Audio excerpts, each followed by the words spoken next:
¿Cómo están? Muy buenas noches con todos los presentes. Por favor, para que me confirmen si se escucha bien.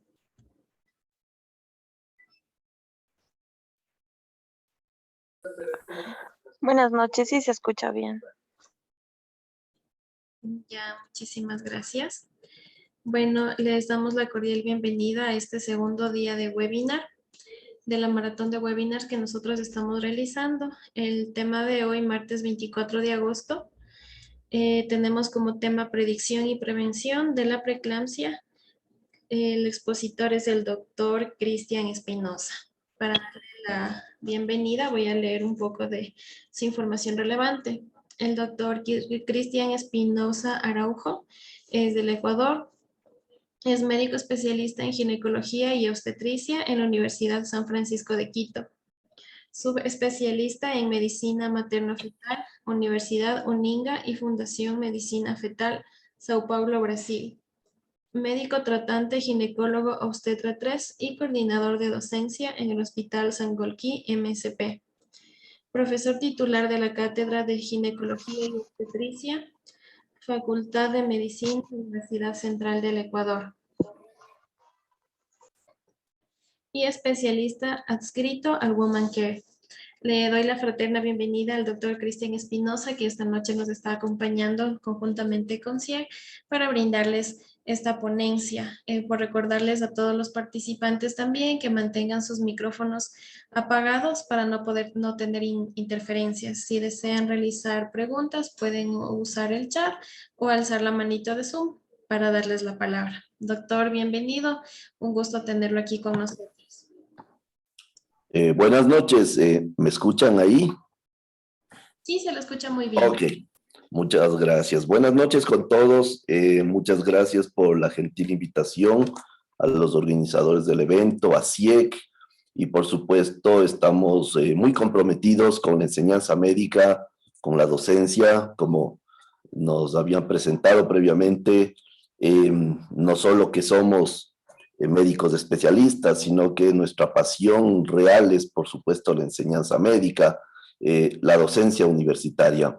Así que, pues, muy amables, muchas gracias por esta invitación y esperamos estar a la altura de todas sus inquietudes y que esta charla sea bastante amena para todos. Es bueno ver a tantas personas aquí y eso nos congratula, ¿no? Nos hace elevar un poco más nuestro nivel, ¿sí? Eso es muy bueno. Así que si tienen preguntas respecto al tema que vamos a plantear hoy día, pues simplemente me interrumpen y con todo gusto podemos conversar, ¿sí? No sé si puedo compartir ya mi pantalla, ¿me confirman eso? ¿No hay ningún problema? Sí, doctor, puede nomás compartir. Ya, ok, vamos a ver cómo le hacemos. Me parece que no la tengo acá. Vamos a ver unos archivos acá. Un segundito, a veces la tecnología nos juega malas pasadas, ¿no? Vamos a ver, perdón. Me parece que le tengo acá. Pues no. Aquí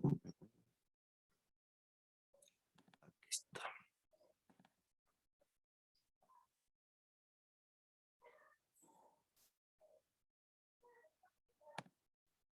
No sé si, a ver, podemos ver ya. No, solo se ve la pantalla de Zoom. Solo se ve la pantalla de Zoom, nada más. Ujú. Ya, perdón, un segundito. No sé si... A ver, perdón, un segundito. Yo normalmente manejo Teams para las clases con mis estudiantes y parece que esa es la razón de por qué no logro compartir. A ver, vamos a ver.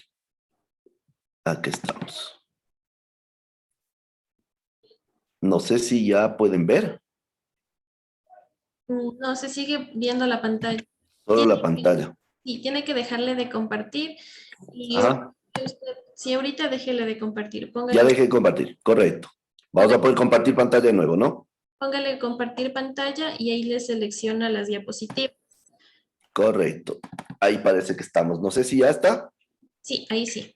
Perfecto, muy bien. Listo. Mil disculpas por estos detalles técnicos a veces un poco complejos. Ok, vamos a hablar de un tema extremadamente apasionante. Definitivamente es lo que nosotros hacemos en nuestro día a día. Hoy por hoy somos unos defensores de lo que es la predicción y la prevención en cualquier ámbito de la obstetricia.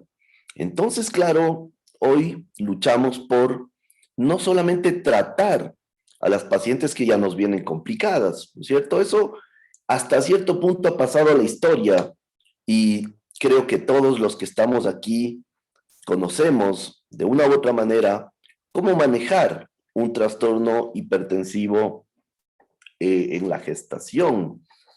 Pero de pronto nos falta ese plus, que es generalmente algo que se va aprendiendo con el tiempo. Hoy esto está muy, muy en boga en países desarrollados. ¿Y por qué no aplicarlo en nuestro país? Yo creo que muchos de ustedes de pronto han escuchado ya sobre lo que es la predicción y la prevención de la preeclampsia. Y para ustedes, pues entonces un recorderis simplemente. Pero para aquellos que ven esto como algo novedoso, pues les informamos que ya tenemos algunos años haciendo esto y que realmente está dando sus frutos porque estamos evitando la aparición de esta terrible enfermedad. Así que vamos a hablar en primera instancia un poco de lo que son los antecedentes. Sí está compartiéndose, ¿no? Me confirman si no es así, por favor. Ok.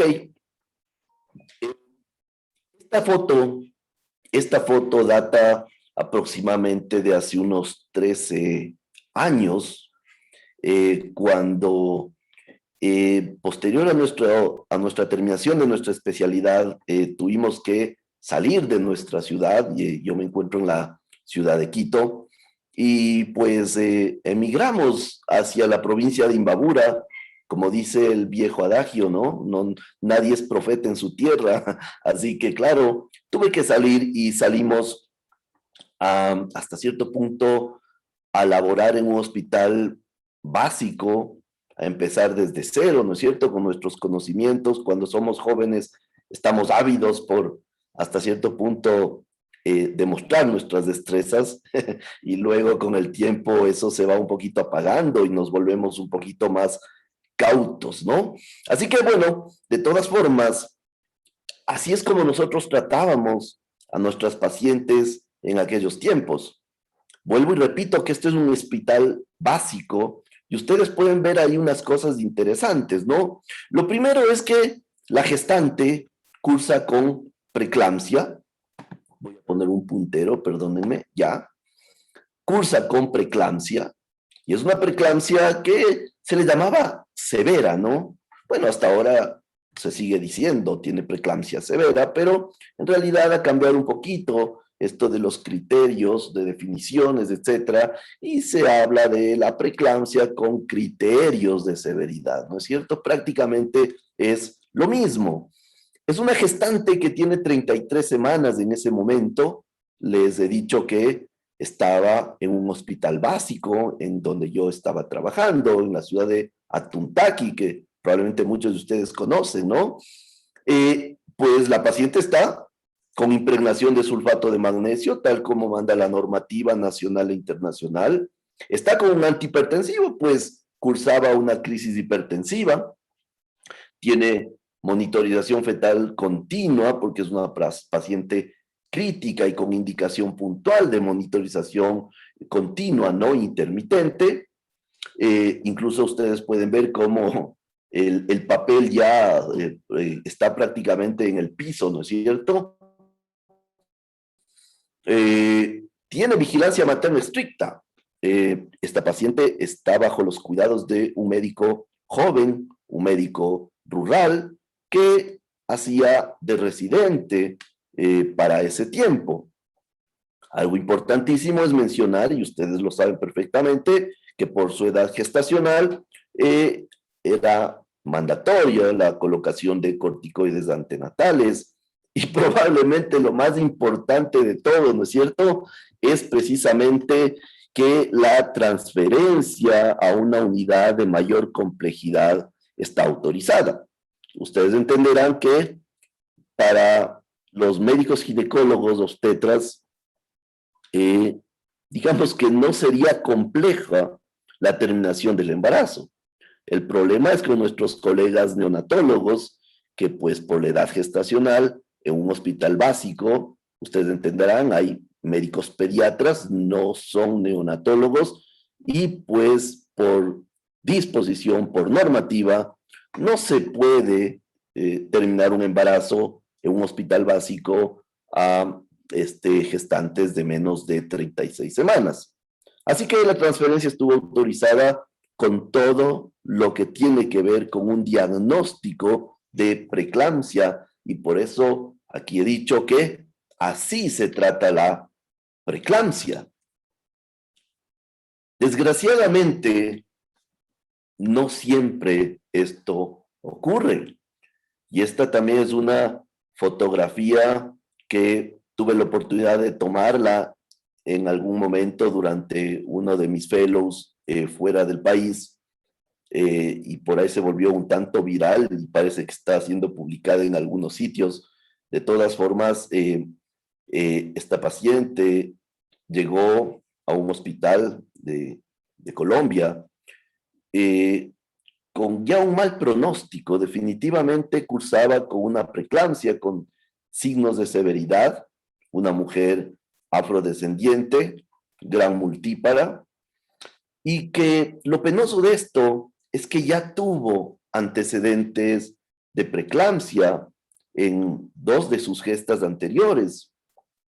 Algo llamativo es que tenía un grado de obesidad bastante elevado, es decir, tenía una obesidad grado 2, y entonces durante sus controles prenatales definitivamente no existió mayor empoderamiento de esta gestante, no hubo la oportunidad de brindarle predicción ni prevención de la preeclampsia, y desgraciadamente desencadenó en una enfermedad muy severa.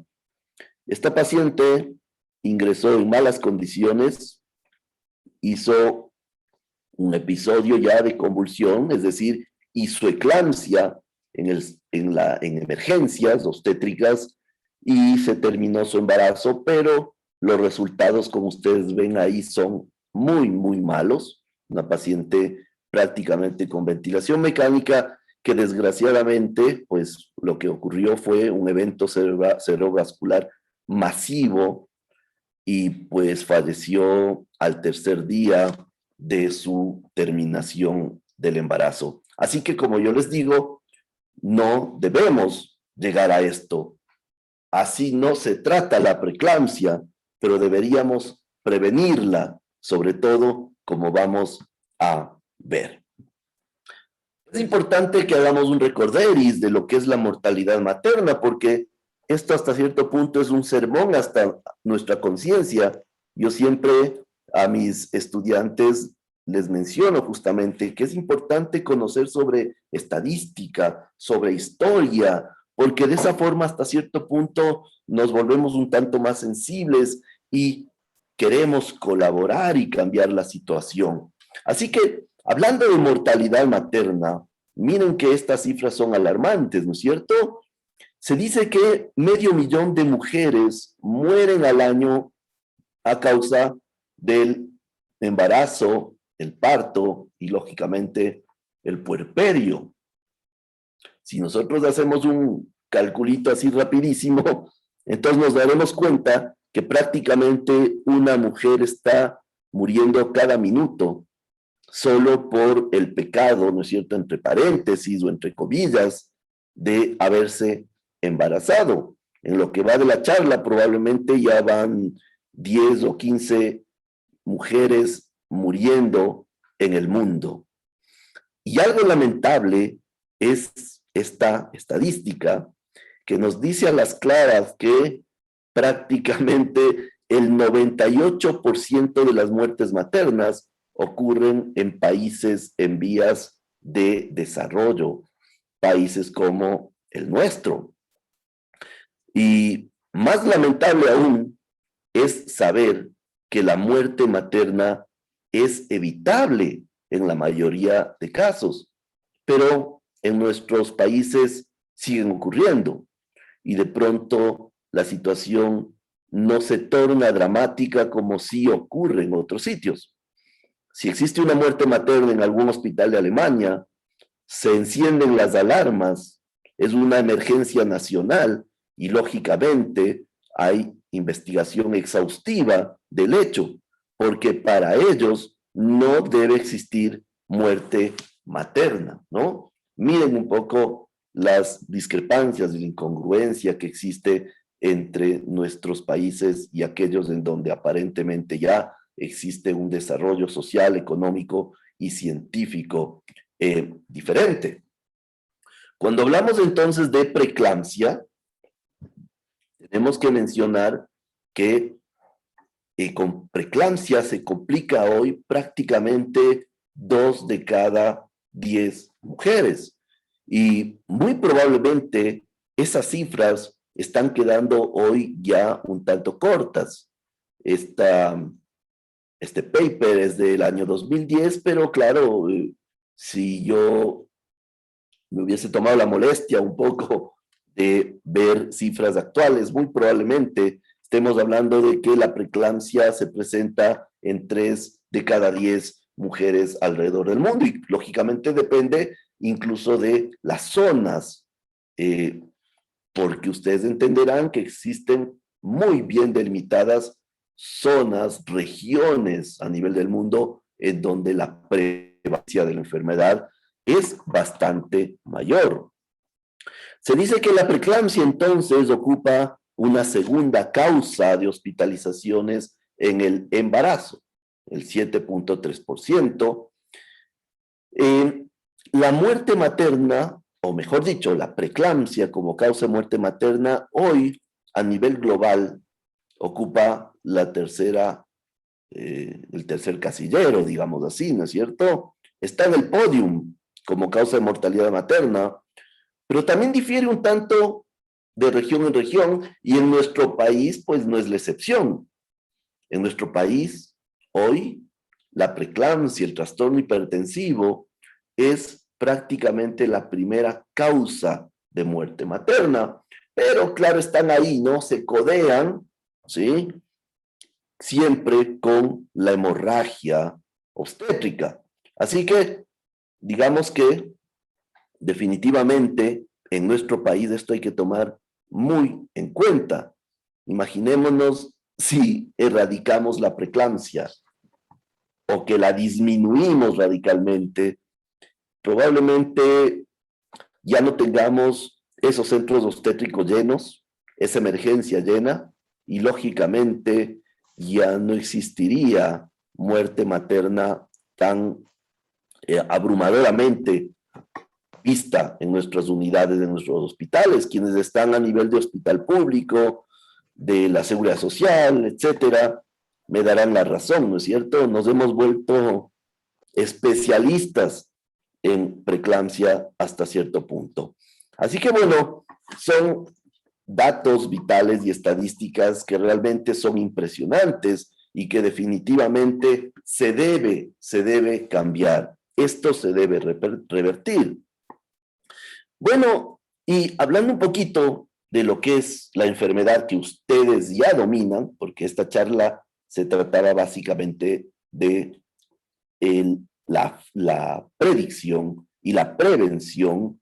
Sin embargo, es bueno, ¿no es cierto?, que un poco analicemos desde el punto de vista bioquímico, molecular, fisiopatológico, para saber por qué sí funciona la predicción y la prevención.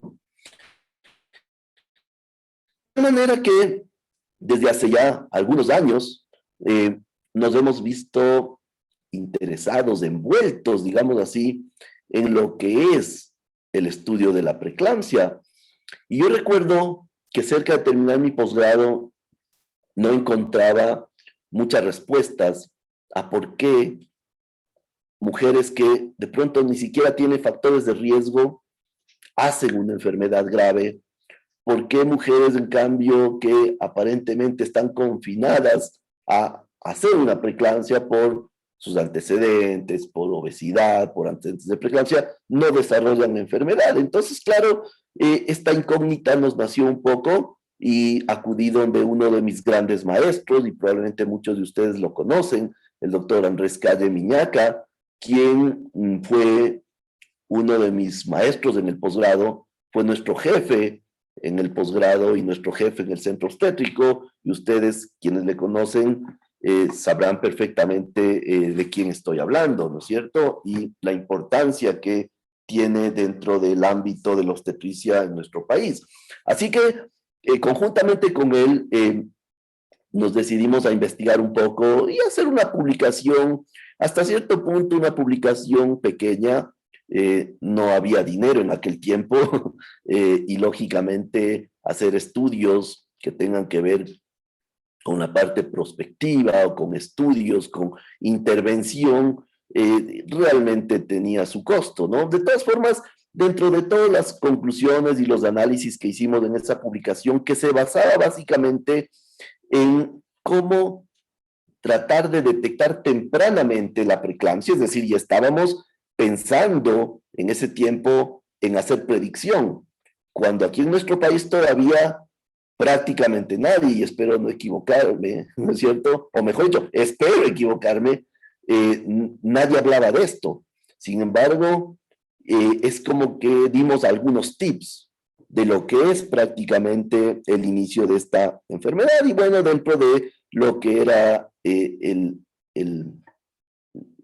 resumen, ¿no es cierto?, de todo este paper, pues nos dimos cuenta que investigando de acuerdo a otras grandes publicaciones, como por ejemplo ya los estudios que estaba haciendo Nicolaides, los estudios que hacía Liona Pun, los estudios de Rolnik, algunos de ustedes probablemente sepan de quiénes estoy hablando, pues nos íbamos adentrando un poquito ya en esto de la predicción y prevención. Así que, pues, la preeclampsia no es más, hoy por hoy se sabe claramente que se trata de una anomalía muy temprana en la invasión trofoblástica, es decir, esa futura placenta, las células del trofoblasto, tienen una dificultad de invadir adecuadamente las arterias espirales, sobre todo las arterias espirales que se encuentran más profundamente, es decir, a nivel miometrial.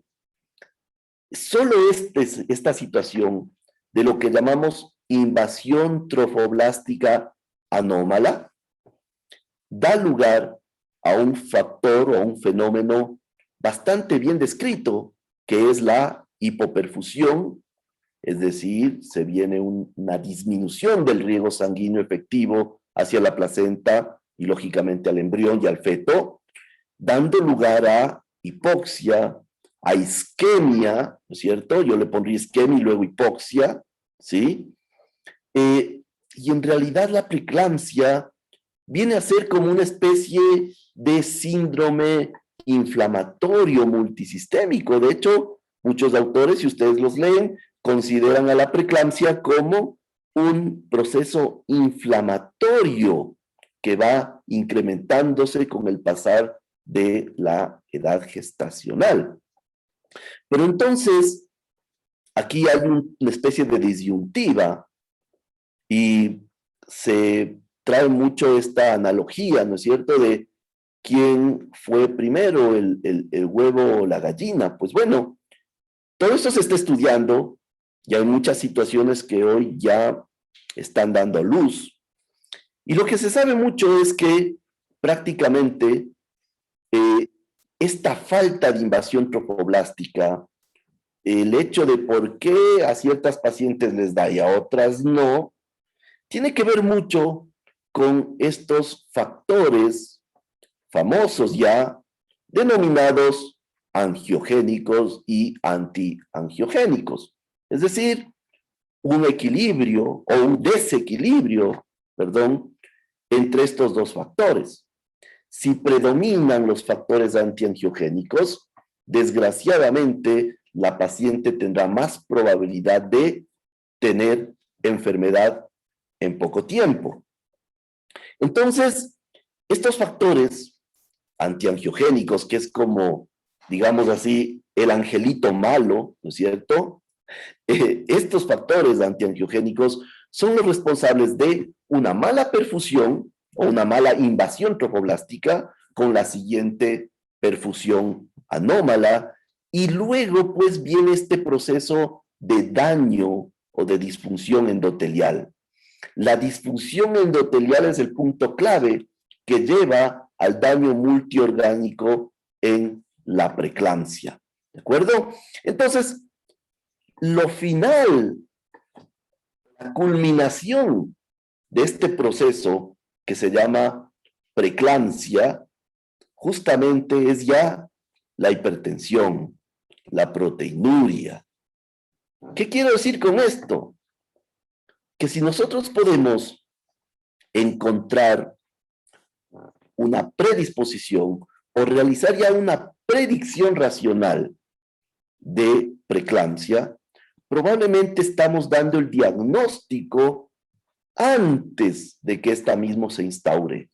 Entonces, para mí, y probablemente esto les resulte una situación un tanto loca, pero me mantengo en eso, yo creo que la preeclampsia inicia desde el primer trimestre. Es decir, ahí se instaura la enfermedad. ¿Cuándo la vemos? ¿Cuándo nos damos cuenta que, efectivamente tiene preeclampsia la paciente? Pues generalmente en el tercer trimestre. Pero la enfermedad realmente se instauró, pero está emitiendo sus tentáculos, ¿no es cierto? Su potencial maligno, con el único fin, desgraciadamente, de provocar la muerte de la gestante y o de su producto. Así que, cuando nosotros tenemos un síndrome hipertensivo del embarazo, cuando ya le dilucidamos, probablemente ya es muy tarde. Y hemos vuelto, vuelvo y repito, expertos en descubrir ese síndrome hipertensivo. Se nos ha vuelto facilito clasificar como preeclampsia sin signos, con signos, hipertensión gestacional, hipertensión crónica con preeclampsia sobreañadida, pero tal vez no nos estamos dando cuenta que debimos haber hecho algo antes para evitar precisamente un mal resultado materno, el riesgo de secuelas, porque muchas veces dirán, bueno, pero muchas pacientes dándole sulfato, antihipertensivo y terminando el embarazo, salen bien, sí, efectivamente, pero no hemos pensado en muchos otros factores, el factor económico, el factor social, la situación realmente de secuelas, porque han de ver ustedes visto más de una vez, yo creo que muchas, aquella gestante que a pesar de que ya pasó sus 3, 4 meses, 5 meses, sigue hipertensa, ¿no es cierto? Y uno dice, bueno, ¿ya era hipertensa o se volvió hipertensa? Muy probablemente se volvió hipertensa o se quedó hipertensa para siempre. Pasan un par de años y esa misma paciente ya está en una unidad de metabolismo, de nutrición, en medicina interna, en endocrinología, porque ya se supone que ahora es diabética. Entonces, de pronto nos hemos puesto a pensar que la perpetuación de la preeclampsia se traduce en esto, en enfermedades metabólicas graves, cardíacas, ¿sí? Han visto que un alto porcentaje de gestantes que terminaron en preeclampsia y que tuvieron suerte y pudieron, ¿no es cierto?, vivir para contar todo lo que les pasó, probablemente en pocos años se han infartado. De hecho, eso suele ocurrir. Entonces, no es solamente el hecho de que hemos ya descubierto una preeclampsia, hemos tratado, hemos terminado el embarazo y se acabó. Hay muchas cosas de por medio, como les acabamos de describir, y lógicamente que el feto, el producto no es la excepción. Las complicaciones en su bebé relacionadas con prematurez, por lógicamente la terminación precoz de un embarazo, el riesgo de daño cerebral se incrementa a causa de la preeclampsia. Entonces, entrando un poquito en materia, y esta es una publicación de la Guía de Práctica Clínica del Ministerio de Salud Pública, yo creo que todos ustedes han de haber visto esta tablita, y me parece bastante interesante, ¿no? Porque recoge, claro, estadística de otros países, pero bueno, está publicada en nuestro medio, así que es importante saber que existen factores de riesgo para la aparición de esta terrible enfermedad. Y entonces, si es que yo conozco que existen factores predisponentes, probablemente ya estoy iniciando una predicción. Y a esto le solemos llamar predicción clínica de la preeclampsia. Es decir, una forma un tanto más simple, sin tecnología, que de pronto nos puede ya encasillar a la paciente en riesgo de. Y entonces, si ustedes analizan esta tablita, todos estos antecedentes vemos en la gran mayoría de nuestras pacientes, ¿no es cierto? ¿Quién no trata gestantes de más de 40 años? Pues, prácticamente todos, ¿no es cierto? ¿Quién no ve multíparas o grandes multíparas? ¿Quién no ve mujeres obesas? De hecho, hoy esto es una epidemia. Las gestantes obesas inundan nuestras unidades, ¿no es cierto? Esto no era tan frecuente antes, ¿sí? ¿Y quién no ha visto ya una gestante diabética? ¿Quién no ha visto una gestante diabética? También está volviéndose bastante recurrente esto de la diabetes y embarazo. ¿Y quién no le ha dicho a usted, ¿no es cierto? Doctor, ¿sabe qué? Por si acaso le aviso. A mí ya me dio preeclampsia a ver a la vez anterior, ¿no es cierto? Dios mío. Entonces, miren cuáles son los RRs para la aparición de novo de esta enfermedad. Lógicamente, lo que se gana, pues, la delantera, la medalla de oro, es esto de las famosas trombofilias. A la cabeza en el embarazo, el bendito síndrome de anticuerpos antifosfolipídicos o antifosfolípidos, que es un verdadero dolor de cabeza porque a veces sabemos que debemos buscarlo, pero probablemente nos hacemos de la vista gorda, ¿no es cierto? No querer encontrarlo por el costo, porque no quieren hacerse los estudios, porque, no sé, las instituciones públicas no pueden solventar los estudios para trombofilias, entonces a veces es como que decimos, no creo que tenga eso cuando la paciente está gritando, ¿no es cierto? Tengo SAF, tengo anticuerpos antifosfolipídicos, ¿sí? Así que esto es la delantera, ¿no? Pero miren lo que es tener preeclampsia en el embarazo anterior. Miren esa probabilidad. Así que esto ya es una predicción clínica para nosotros. Y yo no sé si de pronto aquí en este webinar hay colegas obstetras, obstetrices que están en la medicatura rural, en su obligatoriedad, ¿no es cierto?, de devengar lo estudiado, digamos así.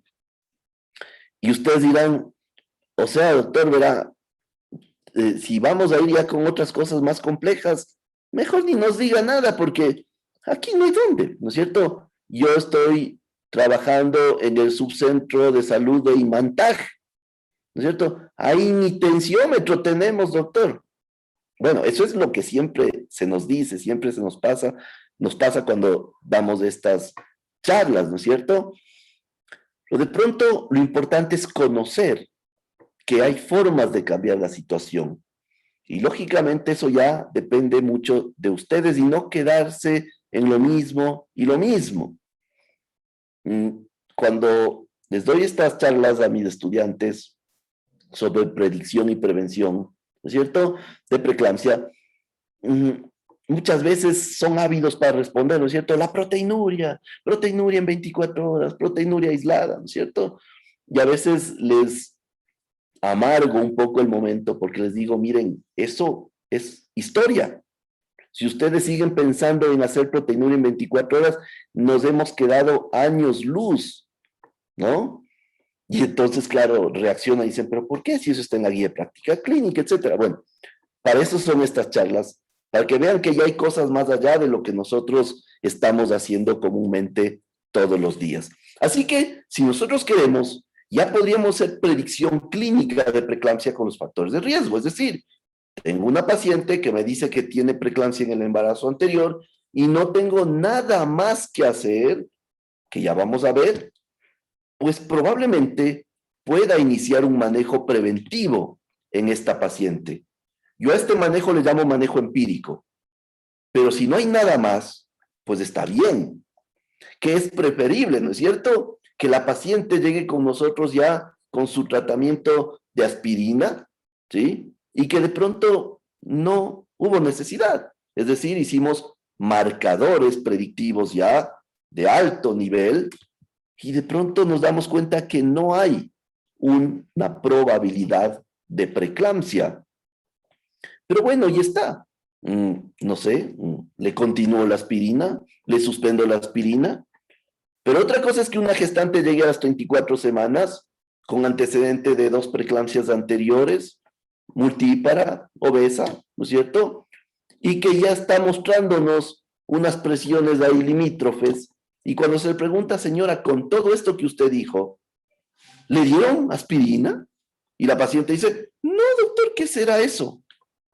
Dios mío, ¿no es cierto? Ahí nos cae el hacha, ahí es el problema, ¿sí? Bueno, así que esto podría considerarse como una predicción clínica y está bien para ciertos niveles de atención, ¿de acuerdo?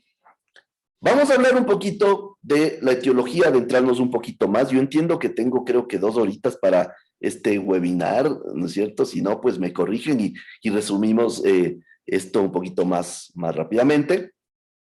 De todas formas, hablemos un poco de lo que es la etiología de la preeclampsia. Muchas enfermedades, hoy por hoy, ya tienen su origen. Ya se sabe por qué, ¿no es cierto? Ya se sabe para qué y cómo tratar. Desgraciadamente, la preeclampsia es una de las enfermedades más traicioneras que pueden existir. Y a ustedes les consta por qué. Y es así de traicionera porque prácticamente no conocemos hasta hoy cuál es el origen exacto de esta enfermedad. Y es por eso que seguimos manejándola de la misma forma. Si ustedes se percatan y leen sobre artículos, no sé, de los años 50, ¿no es cierto? Lo mismo se hacía a lo que se hace hoy. Es decir, vamos, qué sé yo, 100 años, ¿sí?, haciendo exactamente lo mismo. Y eso es porque solo hemos logrado hacer un manejo paliativo y, claro, un manejo definitivo que consiste en sacarle al feto, ¿no es cierto? Pero no nos hemos puesto a pensar que puede haber algo más que evite la aparición de la enfermedad. Y es por eso que les traigo como anécdota a este hospital que se encuentra en Chicago, ¿no es cierto? El Chicago Lying-in Hospital. Y hay un dato muy curioso aquí, muy anecdótico, pues en el pabellón, en la sala de obstetricia, hay una pared muy grande, como ustedes ven, es un hospital antiguo. Y en este pabellón están pues una serie de recordatorios, digamos así, ¿no es cierto?, de congratulaciones a ciertos médicos que han contribuido con el desarrollo de la ciencia y que eran parte de este hospital, por ejemplo, en algún momento, ¿no es cierto? Y entonces dice, pues, en honor al profesor tal, ¿no? Quien descubrió, no sé, se me ocurre, estoy diciendo así nomás, ¿no? Qué sé yo, determinó la curva de tolerancia a la glucosa como diagnóstico de diabetes gestacional, por ejemplo, ¿no es cierto? Etcétera, etcétera. Pero miren que en el centro de esto, de esta pared, de este pabellón, hay una especie de nicho. Y en ese nicho hay una leyenda claramente marcada y dice, este es un espacio reservado para quien descubra, la etiología y el manejo definitivo de la preeclampsia. Y está vacío.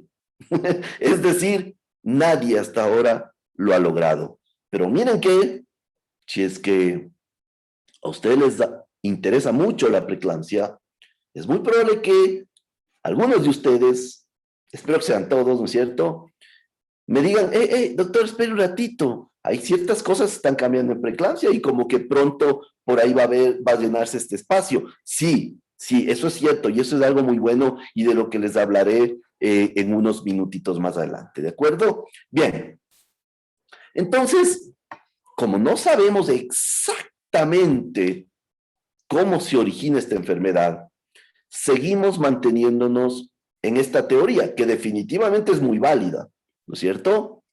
Pero yo creo que este es un punto intermedio en la génesis de la preeclampsia. Es decir, hay algo previo, hay algo anterior, y eso se está tratando de dilucidar. Así que esta etiología y esta teoría, ¿no es cierto?, de la llamada invasión trofoblástica anómala, es bastante acertada y aceptada, pues es demostrable, ¿no es cierto?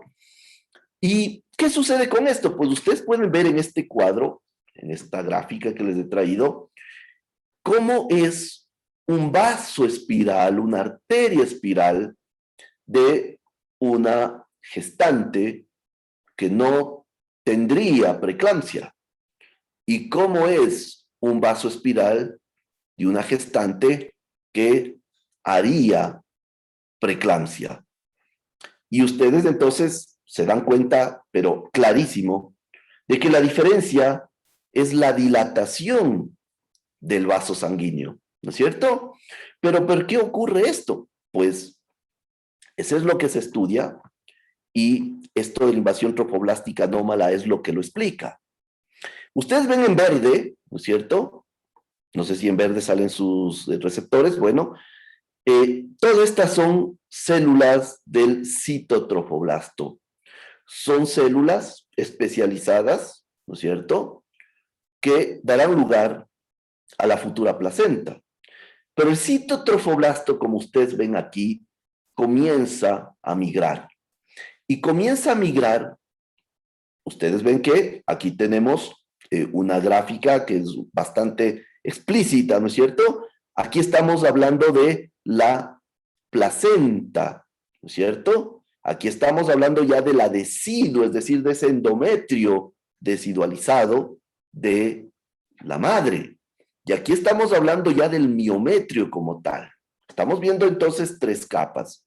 Y ustedes ven cómo tan temprano como a la semana 8 ya comienza a migrar estas células a través de la decidua para tratar de invadir al miometrio.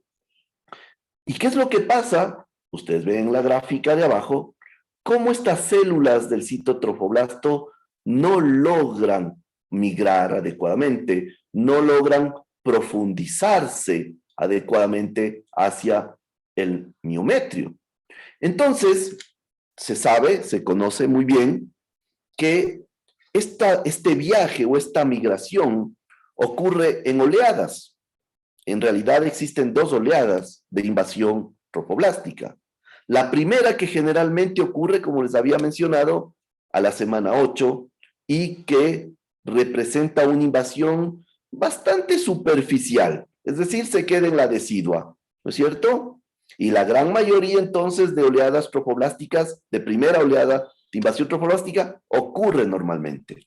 El problema generalmente es la segunda oleada de invasión trofoblástica que ocurre entre la semana 13 a 15. Y esta segunda oleada es una oleada definitiva, es decir, avanza hacia el miometrio estas células. ¿Por qué tienen que llegar al miometrio? Pues ustedes podrán ver cómo cada una de estas células está altamente especializada en ingresar al endotelio vascular. Cuando ingresan al endotelio o a la pared de la arteria espiral, lo que provoca es un adelgazamiento de esta y una relajación del vaso. Si es que no actúa el citotrofoblasto, desgraciadamente la arteria espiral sigue quedándose muy tortuosa. De hecho, esta es una arteria espiral que normalmente se ve en una una mujer no gestante, ¿sí? En la gestación deberíamos ver este vaso. ¿Por qué? Porque debe estar completamente dilatado. ¿Para qué? Para permitir un flujo efectivo sanguíneo desde el útero hacia la placenta y, lógicamente, hacia el feto. Así que el problema crítico aquí es la falta de una segunda oleada de invasión trofoblástica. Cuando esto ocurre, yo suelo decir que es el principio del fin. Si no hay invasión trofoblástica, segunda oleada me refiero, desgraciadamente no habrá mucho que hacer al futuro. Simplemente seguir diagnosticando de preeclampsia. La buena noticia es que yo puedo saber, bueno, no yo, todos nosotros, ¿no es cierto? Podemos saber que no se ha dado efectivamente una buena segunda oleada de invasión trofoblástica. ¿De acuerdo? Bien. Si nos queremos complicar un poquito, ustedes pues van a ver desde el punto de vista bioquímico ya qué es lo que sucede. Y de pronto cuando vemos estos cuadros, a mí al menos me da una especie de déjà vu, ¿no es cierto? De aquellos años aprendiendo bioquímica, y creo que para la gran mayoría de nosotros la bioquímica fue fatal, porque personalmente a mí, lo digo con todo respeto, nadie me enseñó adecuadamente la buena bioquímica, y me tocó entenderla un poco ya durante mi especialidad y la sigo tratando de entender. Entonces, cuando vemos esto, a muchos de nosotros se nos hace un poco complejo. Pero bueno, solamente en resumen, ¿qué es lo que ocurre realmente a nivel del tropoblasto con todo esto de la segunda oleada de invasión trofoblástica y sobre todo con esto de los factores angiogénicos y antiangiogénicos que ya les mencioné algo, ¿no es cierto? Pues bueno, ustedes verán que aquí dice testosterona, ¿no?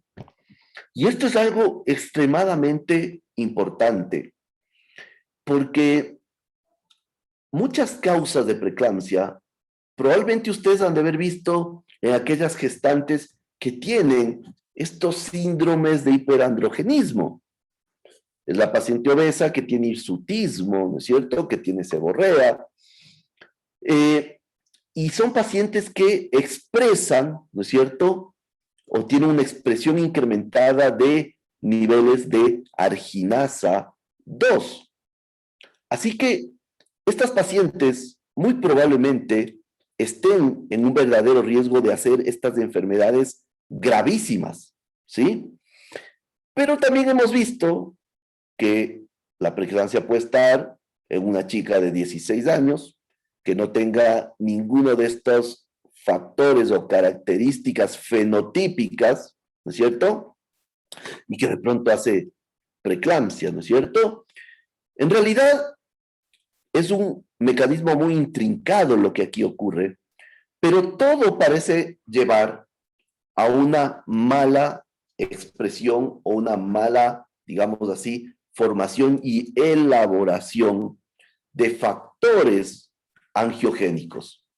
Estos factores angiogénicos se ha visto que son muy importantes para la migración trofoblástica adecuada, para una perfusión adecuada, porque aquí interviene todo lo que es el óxido nítrico, ¿no es cierto?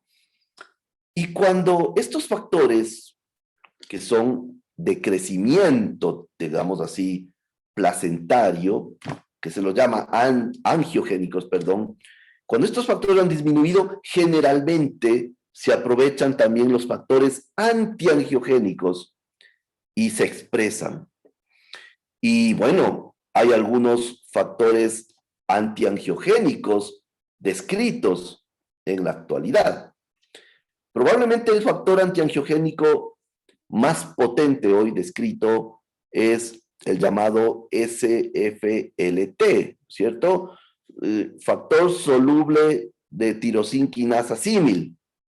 Más o menos así sería la traducción. El SFLT, ¿de acuerdo? Este factor, en realidad, se sabe que incrementa la probabilidad de un estrés oxidativo.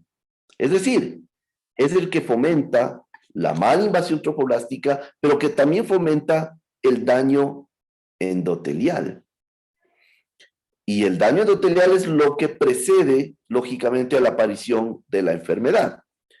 El daño endotelial ocurre básicamente, inicialmente, en los vasos espirales. Pero desgraciadamente es como que existe un mecanismo, digamos así, de contaminación. Yo sé que esa no es la palabra, pero hay una diseminación de este daño endotelial a muchos otros endotelios. Y en el cuerpo humano todo es endotelio, pues todo es vaso, ¿no es cierto? Por lo tanto, todos los endotelios se van, digamos así, invadiendo de este problema de daño, de disfunción endotelial, y comienzan a presentarse algunos eventos, ¿no es cierto? Y claro, como yo les había mencionado, entonces ya en la circulación materna, desgraciadamente este predominio del SFLT tipo 1, con una disminución de los factores, por ejemplo, de crecimiento placentario, que son angiogénicos, lo que hacen es, habíamos dicho, provocar estrés oxidativo y daño de órganos. Ejemplo, en el riñón, la disfunción endotelial va a provocar que las proteínas se filtren fácilmente, y eso es lo que llamamos proteinuria. Entonces la proteinuria ya es una situación completamente tardía durante la aparición de preeclampsia. Entonces, a nadie hoy por hoy se nos debe ocurrir medir proteínas desde la semana 20, ¿no es cierto?, como predictor, ojo, como predictor de preeclampsia. Me parece que es algo totalmente ilógico, porque el momento en que tenemos proteinuria positiva, ya se instauró la enfermedad. Pero, a ver, pero un ratito, ¿verdad, doctor? ¿Qué pasa si hay proteinuria y no hay hipertensión? Bueno, son diferentes modalidades de aparición de la preeclampsia. Hay hipertensión sin proteinuria, y uno dirá, ah, pero eso se llama hipertensión gestacional, doctor. No. Hay muchas pacientes que hacen hipertensión, que nunca tuvieron proteinuria y que desgraciadamente hicieron eclampsia. ¿De acuerdo? O no sé si ustedes han visto alguna paciente que mantenía presiones, ¿no es cierto? 125, 80, etcétera, súper bien, 37 semanas y convulsiona. Lógicamente, en menor porcentaje que la típica enfermedad, ¿no es cierto? Y no me gusta a mí hablar de preeclampsia atípica, para mí ese término de pronto ya no existe, pero si vemos estos casos en los que no hay proteinuria, etcétera, y por lo tanto, de pronto ya deberíamos dejar de clasificar a esta enfermedad así. Perdón, ¿alguien tiene una pregunta o activaron el micrófono accidentalmente, me parece? Bueno, entonces, esto que les traigo solo es una muestra de lo que ocurre ya cuando definitivamente todo lo que tiene que ver con sustratos, con enzimas, con bioquímica, ya se ha alterado. Entonces, ustedes verán que lo último que pasa es realmente ya el daño endotelial, la hipertensión y el daño multiorgánico. Eso ya para nosotros actualmente se llama preeclampsia. Vuelvo a repetir, la preeclampsia hace rato que se instauró. Entonces, ¿cómo nos vamos a adelantar a estos eventos? ¿Cierto? Y como les había dicho, hoy sí podemos adelantarnos a esto. Podemos cortar, ¿sí?, ese flujo maligno que es el paso hacia la preeclampsia. No en todos los casos, por supuesto, eso está perfectamente descrito y conocido, pero el hecho de disminuir entre un 60 y hasta 80% la posibilidad de preeclampsia, imagínense qué importante, qué noble que es esto, ¿no es cierto? Pero para poder prevenir la preeclampsia, debemos hacer predicción. La predicción, entonces, viene a ser, yo siempre pongo esta analogía a mis estudiantes, ¿no es cierto? Les digo, el mayor predictor de la historia fue Nostradamus, ¿no es cierto? Él se adelantó a un acontecimiento que ocurrió o que está ocurriendo, ¿no es cierto? Eso es predicción, adelantarse a algo, ¿no es cierto? Y entonces un predictor en obstetricia o en medicina es precisamente la utilización de cierto tipo de herramientas, cierto tipo de intervención para detectar o encontrar lo que llamamos la tasa de detección, encontrar la probabilidad de tal manera que si esa predicción es alta, tenemos más certeza que va a desarrollar o que va a tener la enfermedad, ¿de acuerdo? Y entonces, hay por ahí un micrófono que está, ya, está un neonato presente en la charla. No sé si cerramos el micrófono, por favor. Ya. Bueno, entonces, como hemos dicho, hacer predicción es bastante más adecuado y bastante más útil, ¿no es cierto?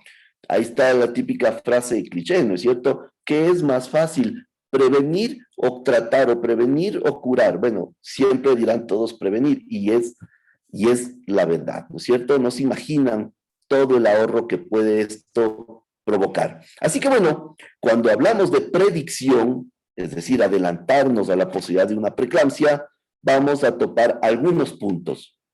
El primero es hablar de los predictores clínicos que ya los dijimos, es decir, los antecedentes maternos, los factores de riesgo. Por eso es que cuando hagamos control prenatal, debemos sacar el jugo a esa anamnesis, a esa historia clínica, porque está un poquito oscuro, ya, a esa historia clínica, porque es importante preguntar. En obstetricia, los antecedentes patológicos, los antecedentes ginecostétricos son súper importantes. Así que es importante conocer de antecedentes maternos y sobre todo recordar esta listita de los factores de riesgo para preeclampsia, ¿de acuerdo? Que son bastante válidos y de hecho, cada uno de ellos, como ustedes pudieron ver, tiene una posibilidad de predicción. Es decir, tiene un puntaje que estadísticamente ya está establecido. Es decir, existen aplicativos, como vamos a ver, que ya van dando la connotación de severidad o no, incluso por antecedentes maternos. ¿De acuerdo? Entonces, antecedentes maternos vienen a ser los factores de riesgo. Pero con el avance de la ciencia y la tecnología, prácticamente hoy, no solo que asociamos estos factores maternos, sino que también ya vamos a incluir otros marcadores, que es así como se lo llama, marcadores para determinación de preeclampsia. Y dentro de estos, un buen marcador es precisamente la medición de la presión arterial media o tensión arterial media. No sé si se acuerden cómo se obtiene la presión arterial media, pero bueno, hay que hacer un cálculo, ¿no es cierto?, entre lo que es la tensión arterial sistólica menos la tensión arterial sistólica, y esto dividirle para 3, y el resultado pues lo sumamos le sumamos más la tensión arterial diastólica nuevamente. Estos resultados o este hallazgo de presión arterial media es una situación que nos habla de un volumen y de un flujo constante, de repartición constante hacia los órganos. Entonces, hoy, sobre todo como predicción de preeclampsia, nos aporta más medir la presión arterial media que hacer las típicas tomas de sistólica y diastólica. Entonces, a todos en nuestro control prenatal nos pasan la presión arterial de la paciente. Enfermería nos pasa la presión y está ahí, ¿no es cierto? 110, 80, etcétera. Está bien, ¿no es cierto? Pero de pronto, ya hoy, los equipos un poquito más modernos, los tensiómetros digitales que son buenos, ¿sí? Porque, haciendo un paréntesis, yo recuerdo cómo nuestros profesores en la antigüedad, ¿no es cierto?, nos decían, verán, o sea, si ustedes van a tomar la presión con esos aparatitos que solamente aplastan el botón y ya, eso a mí no me sirve. Ustedes aquí traen y es con el fingomanómetro, etcétera. O sea, bueno, eso está bien para aquellos tiempos. Y lógicamente está bien aprender a tomar la presión. Pues quién no puede aprender a tomar la presión? Sería una locura, ¿cierto? ¿Quién no debería conocer los famosos ruidos de Korokov, etcétera? Está bien, pero los tiempos han cambiado mucho y hoy los equipos adecuadamente validados, ¿no es cierto? Por eso aquí está una presentación que la sustraje y sin autorización, ¿no es cierto?, de la profesora Liona Pun de China, que discípula de Kipros Nicolaides, del profesor Nicolaides, que es una de las grandes representantes del estudio de la preeclampsia en el mundo, conjuntamente con otros grandes, ¿no es cierto? Y dentro de esos les menciono hoy por hoy a un fenómeno que es el profesor Vasky Tilanganathan, no sé si han escuchado de él, hoy por hoy es el loco, ¿no es cierto?, de la preeclampsia, y él es el que está cambiando muchas cosas en cuanto a esto. Ya les voy a conversar un poquito sobre los estudios que él tiene, porque probablemente muchas cosas que estamos pensando vayamos a cambiarlas, ¿no es cierto? Entonces, para tomar la presión arterial media, en primer lugar debemos tener un equipo que esté calibrado y que esté validado internacionalmente, y en realidad los equipos que tienen una validez extrema son aquellos que son autorizados precisamente por la Fundación de Medicina Fetal de Londres y de otras entidades también. Pero el método entonces es que la mujer debe llegar al control, debe descansar, ¿no es cierto?, por 5 minutos, o si es posible un poquito más, pues mejor, ¿no es cierto?, y que los brazos, la paciente sentada, no acostada, la paciente sentada, no sé si me logran ver, debe tener un apoyabrazos a nivel del corazón. Cuando ustedes entran a enfermería de nuestro hospital, ¿no es cierto?, la paciente está con los brazos caídos y así se les toma la presión. Ese no es un buen método de toma de presión arterial. De tal manera que para poder hacer una medición adecuada de presión arterial media, sobre todo, debemos tener brazos a la altura del corazón, es decir, soportes más altos, ¿no es cierto? Y lógicamente que el manguito, ¿no es cierto?, el CAF, debe ser adecuado para el diámetro de la paciente. Y eso depende, claro, de la circunferencia a nivel del brazo medio, ¿de acuerdo? Entonces, seleccionar bien el tipo del CAF, ¿no es cierto? Y la presión arterial media se debe tomar con 2 tensiómetros al mismo tiempo, uno en cada brazo. Es decir, está lista la paciente, y encendemos al mismo tiempo los dos tensiómetros, ¿sí? Y van marcando. Y lógicamente, en estos tensiómetros no debemos hacer ningún cálculo porque ya no sale la presión arterial media. Probablemente muchos de ustedes tienen un tensiómetro que les da presión arterial media y eso tenemos que registrar.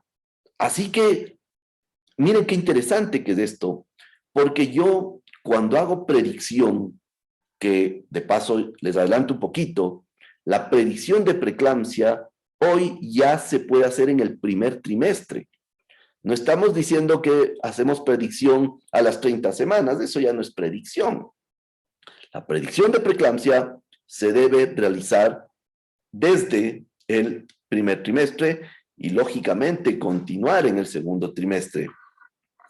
Y sabemos, de acuerdo a la estadística y a los aplicativos que hoy disponemos, que al ingresar en estos softwares de cálculo de riesgo, presiones arteriales medias, que generalmente estamos hablando de 90 milímetros, sobre todo en el segundo trimestre, pero también podemos hacerlo ya desde el primero, ya nos representa un factor predictivo. De tal manera que es muy importante tener como dato la presión arterial media. Y seguimos adelantándonos a la posibilidad de evitar una preeclampsia, ¿no es cierto? Y ahora hablemos ya de algo un poquito más complejo, que precisamente es el estudio de los biomarcadores. Los biomarcadores hoy están muy en boga en los países desarrollados y es parte de la estrategia del control prenatal y del diagnóstico prenatal. Es decir, en Francia, en Alemania, en los Estados Unidos, en Canadá, se realizan biomarcadores para muchos aspectos de prevención. Estamos hablando de obstetricia, ¿no es cierto? Pero me imagino que en muchas áreas de la medicina. Así que, recuerdan que les hablamos de estos biomarcadores que en realidad podemos encontrarlos en sangre materna. Son marcadores que de pronto se desarrollan en la placenta, en algunas partes, pero que podemos detectarlos en la sangre materna. Entonces, a ese famoso SFLT1, yo puedo encontrarlo en sangre materna y puedo medirlo, puedo estimarlo, lógicamente haciéndolo o transformando, digamos así, en múltiplos de la mediana, que eso ya es otro tema un poquito complejo, pero también puedo encontrar marcadores o factores angiogénicos, ¿no es cierto?, como los factores de crecimiento placentario, el PIG, ¿no es cierto?, o el VEGF, que es el factor de crecimiento endotelial. Así que hoy utilizamos ya en nuestro país marcadores, lógicamente desde la parte privada. Yo laboro en la parte pública, tengo el orgullo y el honor de ser SP13, un servidor público 13, ganador de concurso y merecimientos, ¿sí? Pero claro, además de ser docente, también tengo mi actividad privada y en nuestro centro hacemos detección de biomarcadores que cada vez vemos que tiene menor costo y eso es algo muy bueno. Pero lo que más luchamos nosotros siempre es porque estos biomarcadores ya estén disponibles a nivel del Ministerio de Salud Pública. Así que yo puedo medir biomarcadores, se le cita a la paciente, se le toma una muestra de sangre común, como venosa, como cuando hacemos una biometría, y se procesan estos marcadores y su resultado se ingresa en un aplicativo que ya vamos a ver, ¿no es cierto? Lo otro es el hecho de tener un marcador ecográfico importantísimo como predictor de riesgo para preeclampsia. Y este marcador ultrasonográfico es precisamente la flujometría Doppler de arterias uterinas, como estamos viendo en la gráfica, ¿no? Así que, qué raro, está como medio montado un poquito la diapositiva, no estaba así, algo raro ha pasado. Pero bueno, los marcadores séricos o biomarcadores normalmente se dice que se secretan desde el tropoblasto a la circulación. Y nosotros entonces en la sangre materna vamos a captarlos. Eso creo que está entendido. La importancia de esto es que cuando hacemos marcadores clínicos, ¿cierto? Hacemos medición de tensión arterial media, vamos a tener una tasa de detección X que no va a ser tan alta. Pero si yo a esto le sumo marcadores o biomarcadores, ¿sí? Vamos a incrementar la tasa de detección y sobre todo la tasa de detección de la preeclampsia temprana o preeclampsia precoz. ¿Cuál es el concepto de preeclampsia precoz? Pues es aquella que se presenta antes de las 34 semanas y es la que mata. Es la que mata a la madre, la que mata al feto. Esa es la preeclampsia maligna, como yo suelo llamarle. Pues los biomarcadores y lógicamente otros, lo que hacen es incrementar la tasa de detección para ese tipo de enfermedad. ¿De acuerdo? Y podemos también alternar ciertos biomarcadores para hablar incluso de pronóstico, ¿sí? Actualmente se está dejando de hacer este biomarcador que es la famosa proteína plasmática asociada al embarazo. Ya prácticamente no hacemos esto. De todas formas, hay aplicativos como el de la Fundación de Medicina Fetal de Barcelona, ¿sí? Liderada por el profesor Gratacós y Figueras, que consideran aún a la PAP-A como un biomarcador. ¿De acuerdo? Ahora pasemos a este otro factor predictor de preeclampsia, que es precisamente la valoración flujométrica de las arterias uterinas. Y esto es importante que sepamos, de pronto es un poquito complejo lo que estamos este momento postulando, pero yo espero que entiendan, ¿no? Lógicamente, y que sobre todo nos llevemos un buen recuerdo de esto que estamos viendo, porque ustedes podrían aplicar en sus sitios de trabajo, ¿no es cierto? ¿Cuál es la base de esto? Pues la mujer no embarazada tiene un útero pequeño y por lo tanto el flujo de sangre que debe llegar por las arterias uterinas es un flujo, digamos así que constante, pero poco flujo. Es decir, si hablamos ya de un parámetro que se llama índice de resistencia, las resistencias están elevadas. Entonces, cuando yo llevo o extrapolo a una onda de ultrasonido, una onda Doppler, para saber que la resistencia está incrementada, debo tener una sístole elevada y poca diástole. ¿De acuerdo? Y eso es lo que pasa en la mujer no embarazada. Si yo hago un Doppler de arterias uterinas de una no gestante, ¿sí? Normalmente voy a ver este trazado. Mucha sístole y poca diástole. ¿De acuerdo? Y además de eso, hay un hallazgo muy interesante, que es esta muesca que se le denomina un notch o una muesca protodiastólica, que en la no embarazada, vuelvo y repito, es completamente normal. Ustedes ven que casi no hay diástole, es decir, es un flujo sistólico que predomina y no el diastólico. Es decir, hay vasoconstricción. ¿De acuerdo? ¿Qué es lo que pasa en la gestante? Primero veamos en la que ya hizo su primera invasión trofoblástica. Miren cómo la onda ha cambiado. Es decir, hay sístole, pero ven cómo cada vez más incrementa la diástole. ¿De acuerdo? Por lo tanto, la resistencia va disminuyendo. ¿De acuerdo? Ya más allá, más avanzado, prácticamente esta incisura, protodiastólica va desapareciendo.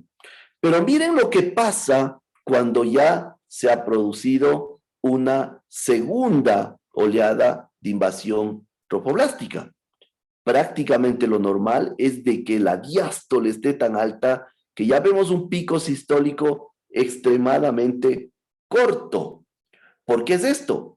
Porque existió invasión tromboblástica y hubo dilatación del vaso, de la arteria espiral, que están profundas, que eso no podemos medirlo o no debemos medirlo, pero que representa perfectamente lo que pasa con la arteria uterina. Entonces, si yo tengo un buen flujo de sangre por las arterias espirales, la arteria uterina, ¿no es cierto?, tiene necesariamente que estar mandando constantemente el flujo y haber una relajación, por así decirlo, de este vaso. Entonces, este es un vaso relajado, soft, ¿no es cierto? Es un vaso uterino normal en el embarazo y que cumplió con su cometido, ¿no es cierto?, esta placenta de invadir profundamente hacia el miometrio, ¿de acuerdo? Así que yo puedo extrapolar esta situación y medir, hacer un cálculo, que hoy generalmente hacemos un cálculo automático en nuestros equipos, en donde nos aparece ya índices, nos aparece el índice SD, el índice de resistencia, pero lo que tenemos que recoger es el llamado IP, índice de pulsatilidad. Y recordemos que hay dos arterias uterinas, izquierda y derecha, y por lo tanto hay que recoger el promedio de estos dos índices de pulsatilidad e ingresarlo a un aplicativo, ¿no es cierto?, con los otros marcadores que hemos visto, y esto nos dará como resultado una probabilidad de. Por lo tanto, miren qué importante que es que tengamos todos los marcadores a disposición nuestra para poder incrementar esa tasa de detección y poder decirle científicamente a la gestante que está en riesgo de tener preeclampsia y que debemos hacer algo. ¿De acuerdo? Aquí está el aplicativo de la Fundación de Medicina Fetal de Londres, y esto les traje pues para que vean las características maternas que son muy importantes para ellos y también para nosotros, ¿no es cierto? Todos estos datos ustedes van a ingresar, lógicamente la fecha de nacimiento de la gestante para saber qué edad tiene. Miren que es importantísimo la talla, el peso, por esto lógicamente del índice de masa corporal, y algo que es pero totalmente adecuado es conocer el origen racial. Lógicamente, en otros países hay un riesgo incrementado dependiendo de la etnia o la raza. Es decir, lo que se ha visto en países desarrollados es que los migrantes o los descendientes de estos que vienen a ese país tienen más riesgo de complicarse, ¿no es cierto? Entonces, para ellos es muy importante esta situación de saber de qué grupo racial vienen o grupo étnico. Pero miren que para nosotros no debería ser muy extraña esta situación, pues si ustedes se percatan, ¿cierto? ¿Cuál es la casuística de preeclampsia, digámoslo así, en Manabí o en Esmeraldas, ¿no es cierto? A comparación con Quito, o sea, pero de la mujer quiteña me refiero, ¿no es cierto? Más preeclampsia vemos en aquella paciente que viene de Manabí o de Esmeraldas a nuestras ciudades, a Quito, a la sierra, por ejemplo, ¿no es cierto? Más preeclampsia y más complicación. Entonces, sí es importante, ¿no es cierto?, poner ahí este origen racial que, bueno, está considerado para la Fundación de Medicina Fetal de Londres, ¿no es cierto? Ahí no hay, por ejemplo, indígena, ¿sí? Bueno, el método de concepción es importante, ¿sí? Se sabe que aquellas madres que han sido sometidas a procesos de fertilización asistida tienen más probabilidad de hacer preeclampsia, y no estamos satanizando a la fertilización asistida, estamos diciendo que en algo incrementa el riesgo, no estamos diciendo, uy, cuidado, tendrán cuidado, no, para nada, ¿sí? No a los extremos. El hecho de fumar en el embarazo, que les parecerá rarísimo a muchos de ustedes, pues en otros países esto es algo muy común. De hecho, hace algún tiempo, estando en Sao Paulo, yo abordaba el metro y una señora que estaba delante mío estaba con un tabaco y no entraba, no ingresaba, ¿no es cierto?, a los andenes porque estaba fumando, pero cuando yo le rebasé me di cuenta que tenía unas 35 semanas de gestación y estaba terminándose su tabaquito, ¿no es cierto? Eso es muy común en otros países. Y asimismo, el antecedente familiar de preeclampsia, sobre todo madre y hermana, ¿sí? Entonces, cuando preguntamos, familiares que han tenido preeclampsia, dicen, sí, verá, la prima de mi esposo, doctor, tuvo preeclampsia. Por favor, ¿no es cierto? Encaminemos la entrevista. ¿Su mamá o sus hermanas han tenido preeclampsia? Sí o no, ¿de acuerdo? Bien. Datos, obviamente, ya cuando estamos haciendo el estudio ecográfico del primer trimestre, que ahí es donde vamos a hacer también predicción para preeclampsia, entonces vamos a colocar la longitud craneocaudal de este bebito, la circunferencia cefálica, si amerita, ¿no es cierto? Y algunos otros factores, como por ejemplo, ser hipertensa, ser diabética, tener lupus, ya les dije, o tener síndrome antifosfolipídico, ¿no es cierto? La paridad, etcétera. Y bueno, todo esto que ustedes están viendo ahí es lo que da la categorización del riesgo, ¿no es cierto? Pues ahí estamos, como dice ahí, con los grandes en todo sentido, ¿no? Y les hablé algo ya del profesor Frances Figueras y probablemente muchos de ustedes sepan quién es y lo conozcan, pues es una de las autoridades mundiales en investigación de restricción de parto prematuro y lógicamente también de preeclampsia. Y claro, es grande en todo sentido porque ustedes le ven, es un hombre bastante alto, ¿no? Bueno, y este es el aplicativo que desarrollaron ellos, ¿no es cierto?, para preeclampsia, y ellos ponen, por ejemplo, preeclampsia en primero y preeclampsia en segundo trimestre, o sea, para hacer predicción me refiero, ¿no? Y hay algunos datos importantes, como por ejemplo, lo que ya les había dicho, la edad, los antecedentes de enfermedades de la madre, incluso familiares, los datos biométricos, y aquí miren cómo utilizan la PAP. Pero esto se está modificando, la presión sistólica, diastólica, y miren algo importantísimo, ¿no es cierto? El índice de pulsatilidad promedio de las arterias uterinas. Yo hice ingresé datos empíricamente, ¿no es cierto? Y aquí me sale que hay un riesgo de preeclampsia de 1 en 4, o sea, el 25% de riesgo para preeclampsia en esta paciente que yo me la inventé. ¿De acuerdo? Bien. Dejamos la predicción y yo estoy seguro que ahora ustedes ya dirán, bueno, si ha habido cómo predecir preeclampsia y está de ver cómo hacemos, pero en nuestros subcentros no hay cómo. ¿Quién nos está haciendo un Doppler de arterias uterinas? Nadie, ¿sí? Pues bueno, como les había dicho entonces, fijémonos una meta, prevención clínica, o predicción clínica, perdón, para hacer prevención. Pero al poco tiempo tenemos que ya usar estas herramientas que nos van a dar una mayor tasa de detección y que no se convierta tan empírica la situación, ¿cierto? Entonces, hoy por hoy, si tenemos un riesgo o una predicción elevada para hacer preeclampsia ya en el primer trimestre, resulta que una simple tableta o un simple fármaco como es la aspirina que existe desde hace muchísimo tiempo, resulta que ha sido efectiva.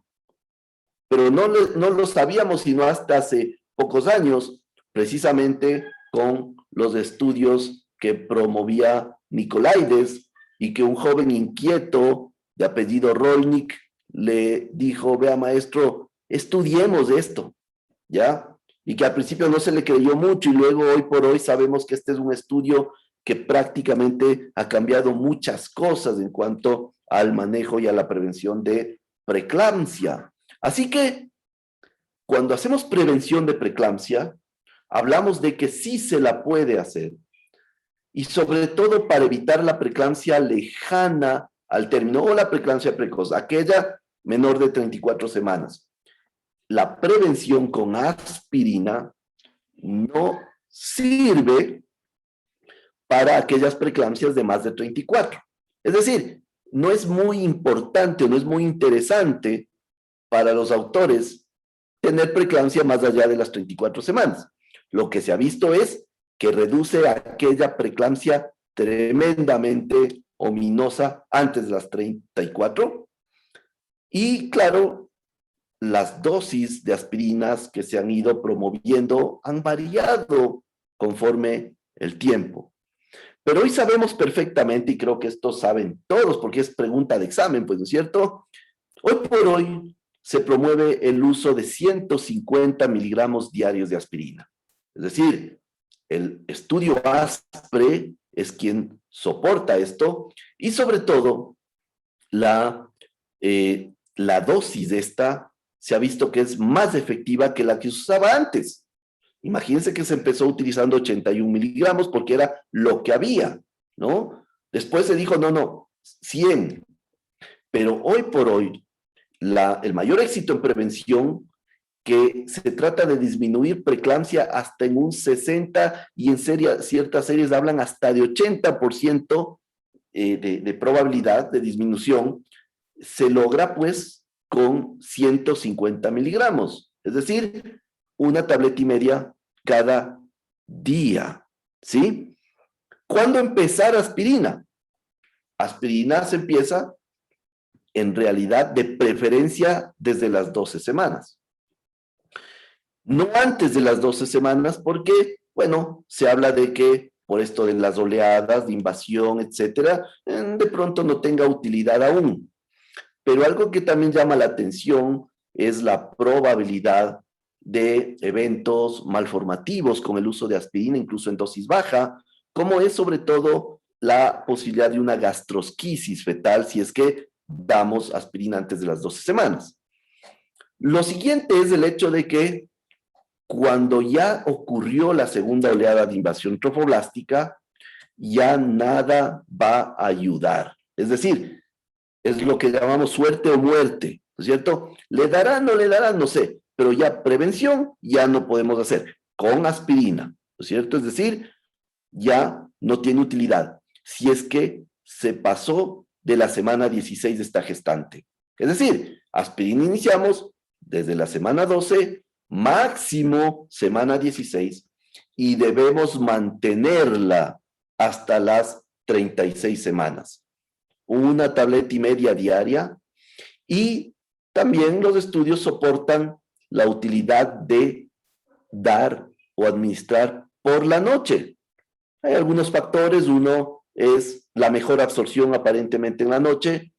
Dos, la falta de olvido, es decir, cuando le decimos a nuestra paciente que deje en su veladora las tabletas, al frasco de aspirina, es muy factible que ya al acostarse pues diga, ay, la aspirina, me voy a tomar, ¿no es cierto? Entonces en la noche, y hay algunos otros factores. Entonces, en realidad esto de la aspirina lo que hace es modular la segunda oleada de invasión trofoblástica y se dice que sigue, ¿no es cierto?, colaborando con todo esto de la síntesis de sustancias que promueven vasodilatación, ¿de acuerdo? Y este es el estudio ASPRE que yo les decía, cuyo autor principal es Daniel Rolnick, pero ustedes ven ahí grandes, pero grandísimas autoridades mundiales en la medicina materno-fetal, y dentro de ellos está Nicolaides, que siempre sale al último, pero sabemos que es el papá de los pollitos, ¿no es cierto? Es el papá de todos nosotros.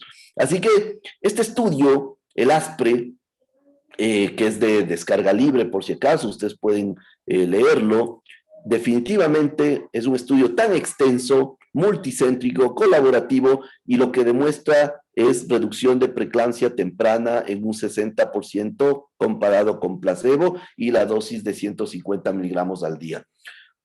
¿Qué es lo nuevo? Bueno, ya no es tan nuevo, pero aunque no lo crean, somos tan ansiosos en esto de la preeclampsia que muchos seguimos y se sigue investigando sobre el origen de la preeclampsia.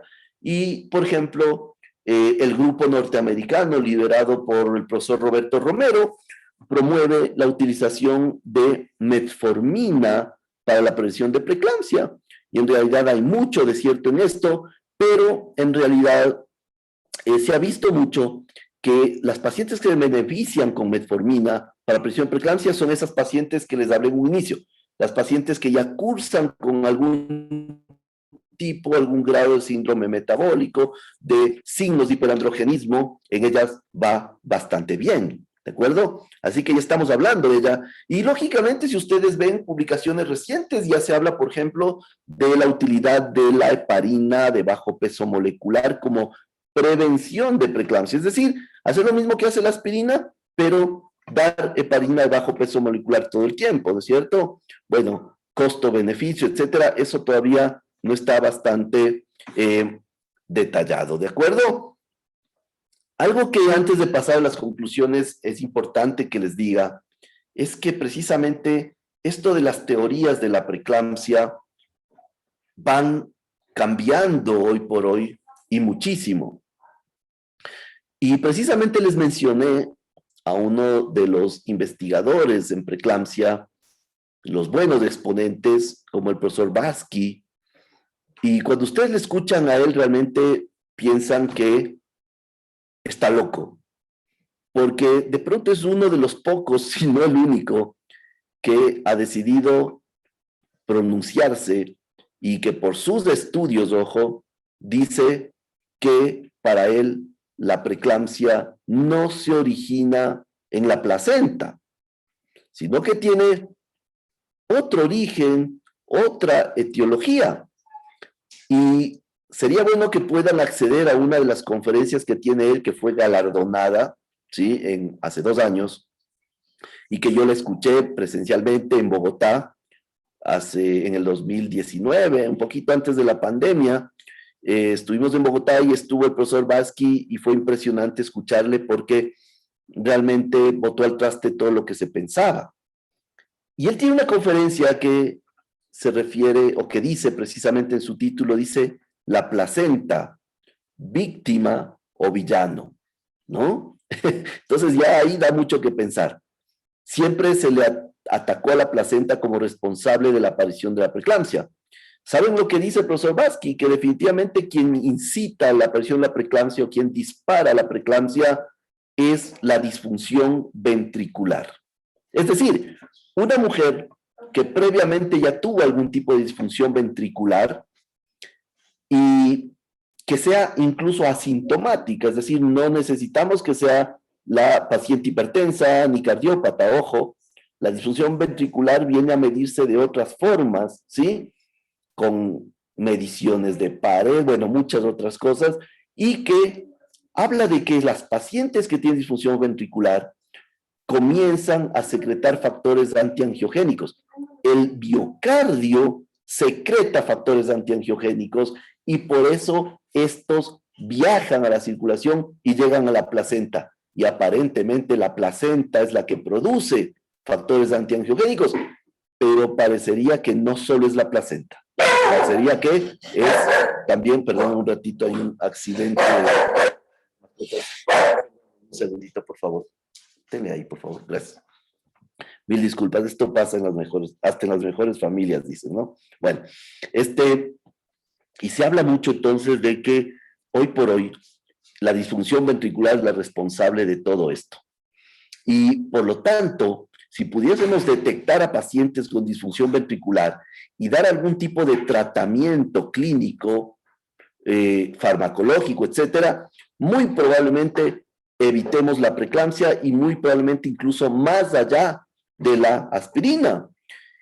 Y él está trabajando mucho con una sustancia que todos la conocemos y que se utiliza para la hipertensión crónica en el embarazo, ¿no es cierto? La primera línea, que es la metildopa. Entonces, Baski tiene una gran cantidad ya de casos en donde aquellas pacientes que se encuentra disfunción ventricular, disfunción cardíaca, ¿cierto? Sintomática o asintomática, de forma preconcepcional se inicia manejo con metildopa. Ojo, no estamos diciendo que esté hipertensa, ¿eh? Pero por la disfunción ventricular se inicia metildopa y se mantiene. Y digamos que los resultados en estos casos son asombrosos, ¿no? Lógicamente hay los detractores, pues, ¿no es cierto? que dicen, este está loco, ¿qué le pasa? Y por ahí hay uno que otro, ¿cierto? Está el profesor Costa, de pronto, que él dice, no me parece, yo sigo, yo no, soy incrédulo. Presenta todo y ya veremos todo eso, ¿no? ¿Qué tal, no? Para creerte, ¿sí? Así es en medicina todo, pero yo me alineo con Baski porque de pronto ya hay algo que se puede cambiar y no seguir haciendo lo mismo y lo mismo durante 100 años, ¿de acuerdo? Interesante, espero que les haya gustado lo que les acabo de decir y que sigan investigando, ¿no es cierto? Para terminar, entonces, estimados doctores, doctoras, señores, señoras, obstetras, obstetrices, y muchas gracias nuevamente por esta cordial invitación a la organización. Espero que no sea la primera ni la última. Y entonces hablaremos ya de las conclusiones para terminar todo esto. Y textualmente les voy a decir por qué es importante que recordemos esto, ¿no es cierto? Lo primero es que, como les he podido demostrar, la preeclampsia se predice y se previene desde el primer trimestre. Para mí ya hay preeclampsia en el primer trimestre, ¿sí? Pero todavía no nos atrevemos a llamarle así, ¿de acuerdo? O sea, solo imaginémonos que yo diga que la preeclampsia esté en el primer trimestre a mis estudiantes de octavo semestre de la Facultad de Medicina de la Universidad Central. Probablemente mañana mismo estoy fuera, ¿no? Porque de forma histórica la preeclampsia se presenta más allá de las 20 semanas. O sea, ya. Pero vuelvo a repetir, es hora de ir cambiando estos paradigmas y creo que poco tiempo lo vamos a lograr. Algo que es muy importante es el hecho de que los antecedentes clínicos y epidemiológicos son útiles para iniciar tratamiento preventivo. Ya les dije, si no tenemos otra alternativa, iniciemos aspirina porque tenemos historial, ¿no es cierto? Pero el Doppler, los factores, los biomarcadores convierten a todo esto en científico. Y estoy seguro que todos estamos ávidos de ciencia, ¿no es cierto? Algo que es importante y que me olvidé de comentarles es el hecho de que cuando yo quiero emplear a la flujometría de arterias uterinas como predictor, la buena noticia es de que esta curva de aprendizaje no es compleja. ¿Qué quiere decir eso? Que probablemente a un estudiante, no médico, ojo, a un estudiante de medicina, yo le hago que vea 5 estudios, le pongo a hacer 3 más y probablemente al cuarto casi que está listo. No es lo mismo que, digo yo, se me ocurre decirle que a un estudiante que haga un Doppler, una flujometría del istmo aórtico fetal, ¿no es cierto? Pues la curva de aprendizaje es muy compleja. La curva para hacer uterinas es bastante más fácil. Así que también es una situación que va a favor de emplear estos nuevos métodos, ¿no es cierto? ¿Qué es importantísimo? Pues documentar pacientes que están en riesgo para preeclampsia y a ellas iniciar aspirina y referir a un nivel de mayor complejidad. Eso nunca dejen de hacerlo. Si ya iniciaron aspirina es porque ustedes saben que está en riesgo y mejor va a estar en un nivel de mayor complejidad, más que nada por la cuestión de la tecnología, ¿no es cierto? Y desde hoy, estimados doctores, doctoras, la prevención con aspirina en toda paciente que ustedes sospechen y porque vuele el mosco, ¿no es cierto? Que sea con aspirina, con 150 miligramos diarios de forma nocturna. Créanme que no va a pasar nada, ¿sí? De pronto estamos diciendo, uy, pero ¿y el riesgo de sangrados, de esto? No, doctores, no hay nada que demuestre efectos graves colaterales con aspirina, y sobre todo en pacientes que deben utilizarlo, ¿de acuerdo? Bueno, yo les agradezco entonces por su atención, espero que haya sido de su agrado esta charlita. Ahí está, pues, de pronto, si gustan mis redes sociales, y poder comunicarnos e interactuar un poquito más activamente, ¿sí? Muy amables, gracias por estar aquí. No sé si tienen alguna pregunta respecto al tema. Voy a dejar de compartir mi mi charlita. ¿Ya terminó? ¿Qué estás viendo? Las ardillas. Todavía. Eh, Dame un beso que me dure hasta el lunes.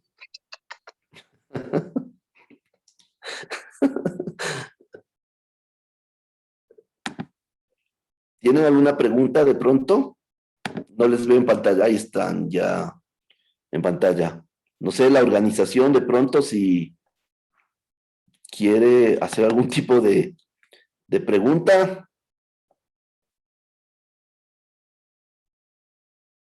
Doctor, yo tengo una pregunta. Sí, con mucho gusto. Doctor, disculpe, en caso de aquellos pacientes que tengan contraindicado la aspirina, no, ya no se podría usar esa, no se podría utilizar otro tipo de medicamento. Bueno, en realidad son muy pocas, o digamos así que nulas, las gestantes que tienen contraindicación para aspirina. Hay muy pocos eventos en los que desgraciadamente, sí, pues se les tendría que contraindicar, pero eso casi nunca sucede. Es mejor, yo siempre digo, no pensar en que va a haber una contraindicación, a menos que ya formalmente haya un dictamen médico en el que diga no debería recibir aspirina. Pero recuerden que la dosis de aspirina es extremadamente baja. No es la dosis analgésica que ya ni se utiliza, ¿no es cierto? No es una dosis que va a provocar una agregación plaquetaria, que va a evitar la agresión plaquetaria de una forma muy elevada. Algo que es importante que ustedes sepan es que si es que tenemos una gestante con aspirina, deberíamos suspenderla el fármaco a la semana 36. Es decir, ya logró su objetivo. Ya no le dio preeclampsia antes de las 34, listo. Pero de ahí, pues definitivamente, al menos en mi caso, en mi casuística, nunca he tenido una paciente que no tenga o que tenga contraindicación para aspirina, ¿sí? No sé si le respondo a su pregunta, doctora. Sí, doctor, muchas gracias. Listo, de nada. Me parece que hay otra pregunta ahí, ¿no es cierto?, que está en el chat que dice, me encantó su exposición muy... no, perdón, esa es otra. Gracias por sus apreciaciones. Hay una pregunta aquí que dice, buenas noches, efectos secundarios con dosis de 150 miligramos de ASA en el producto. Como yo les había dicho, prácticamente a nivel producto no existe o no está descrito efectos secundarios como por ejemplo sangrado, etcétera. Lo que sí pues les puedo decir es que hay hay estudios que documentan la posibilidad de la aparición de una gastrosquisis fetal cuando se administra aspirina antes de la semana 12. Pero para el resto definitivamente no hay ninguna contraindicación, es bastante bien tolerado, ¿sí? No sé si hay alguna otra pregunta. Buenas noches. Buenas noches. Doctor, en cuanto a su experiencia, la administración de aspirina se la debe de dar a toda paciente que es adolescente. Estamos hablando de 16 para abajo o adolescente también puede incluir de 19 para abajo. A toda paciente adolescente primigesta, porque las guías nos indican que se le debe dar a adolescentes, pero no nos especifica la edad. Entonces, a cuanto a su experiencia, de pronto nos puede ayudar a qué edad en la adolescencia es bueno prescribir la aspirina y también en casos de IBU. Muchas gracias, doctor. ¿En casos de qué, perdón? Lo último le escuché. IBU, infección de vías urinarias, doctor. Ah, de infección urinaria. O sea, ¿por qué dar aspirina en infección urinaria? Sí, en las guías nos indica infección de vías urinarias, en las guías clínicas nos indica... No, ya quiero entender lo que usted me quiere decir. Ya, ok, bueno, gracias por su pregunta. Buena, interesante la pregunta. A ver, ¿por qué damos, o por qué hablamos de adolescentes? Pues simplemente por la estadística. Es decir, eclampsia o el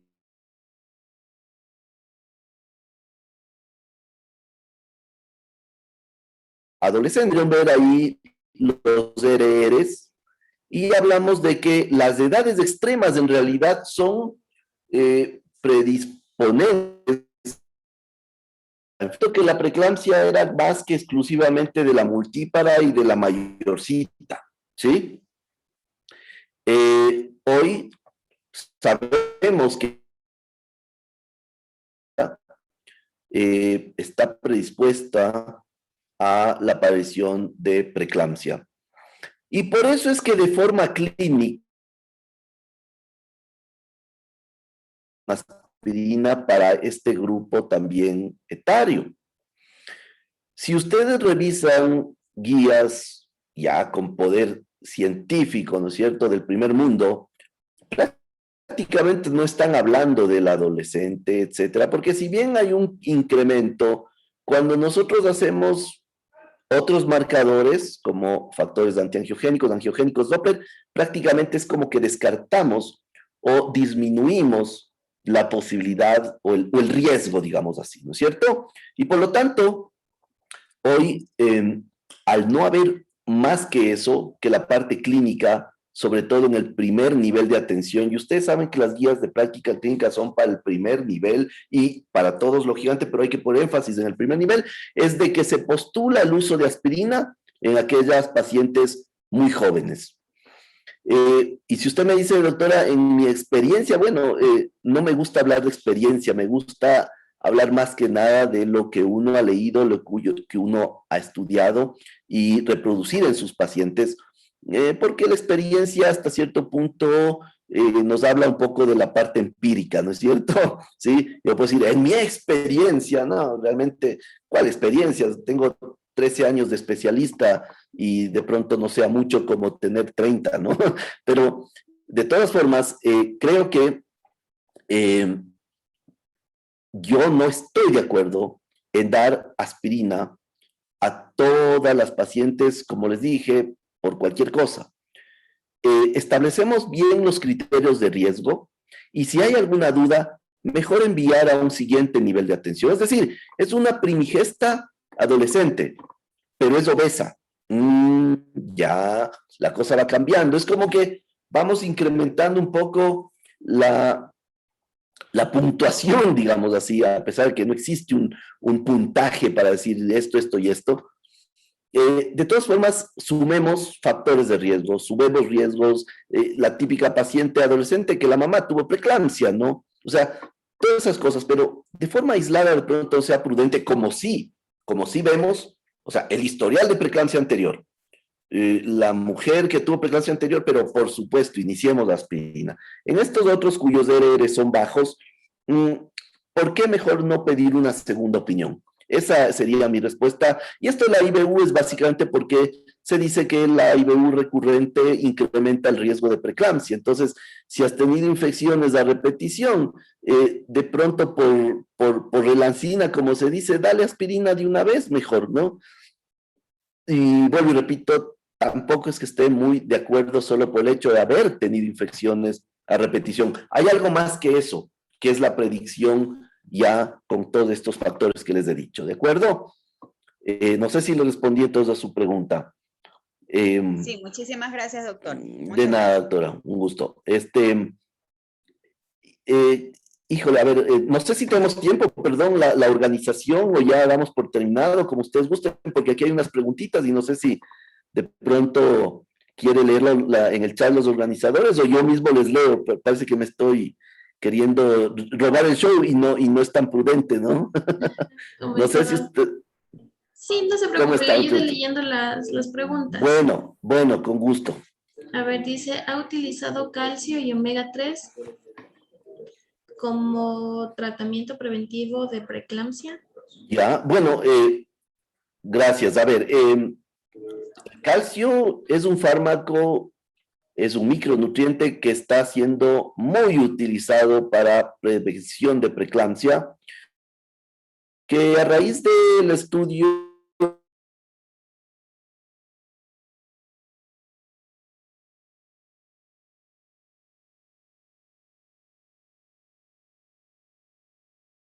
que no tuvieron acceso a la aspirina. Y eso vemos muchísimo, pues, ¿no es cierto? Ya llegaron a las 18, a las 20 semanas, o simplemente no se les quiso dar aspirina y a las 30 semanas resulta que debutan ya con un cuadro hipertensivo. Entonces, aquellos pacientes que tal vez no tuvieron la oportunidad de la aspirina,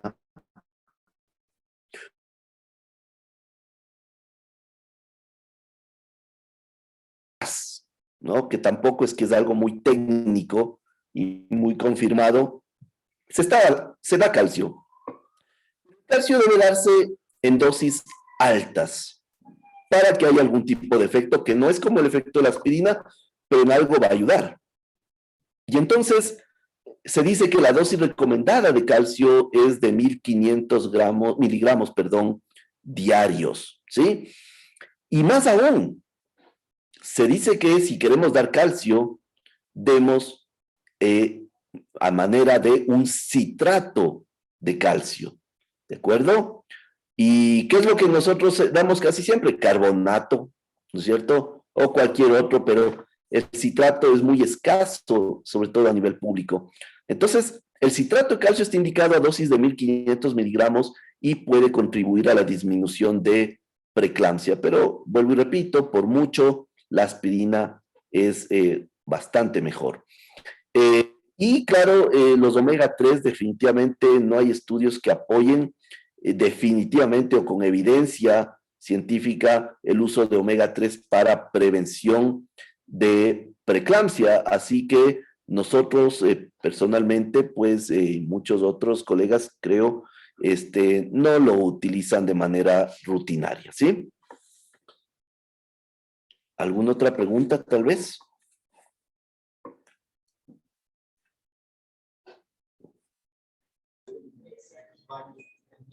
No sé si las anteriores las leyó.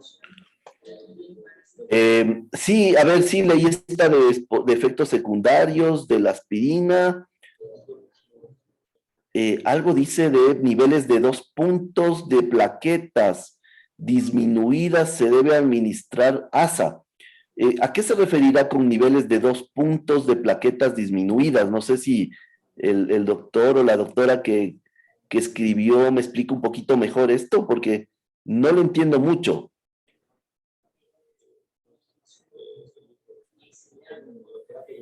Bueno, parece Sí. que... Sí, aquí estoy. Hola, buenas noches, doctor. Buenas noches, ¿cómo está? Sí, en cuanto a los niveles de plaqueta, tengo un ejemplo aquí sobre unos laboratorios de plaqueta de 137 son los valores y el valor referencial es de 150 en Ya, adelante. Entonces tiene elevada, disminuida los niveles plaquetarios, se debe administrar la aspirina. ya le entendí, ya, ok, ya, Ajá, gracias por la gracias. pregunta. Bueno, a ver, primero partamos de una situación un poco más molecular y bioquímica, ¿no es cierto? La aspirina se ha utilizado históricamente como un antiagregante plaquetario, ¿no? Las dosis bajas, me refiero, sirven como antiagregante plaquetario. ¿Qué quiere decir eso de la antiagregación plaquetaria? Pues la mayoría lo conoce. Lo que estamos es disminuyendo la posibilidad de la adhesión de las plaquetas con el fin de evitar la formación justamente de una placa y de un posible coágulo, un posible trombo, ¿no es cierto?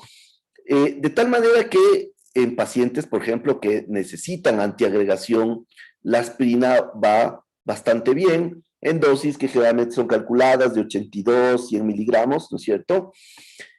Pero en el embarazo es una situación un poco diferente. Primero, suele existir ciertas trombocitopenias que solamente por estar embarazada ocurre en el contexto de lo normal, de lo fisiológico, ¿sí?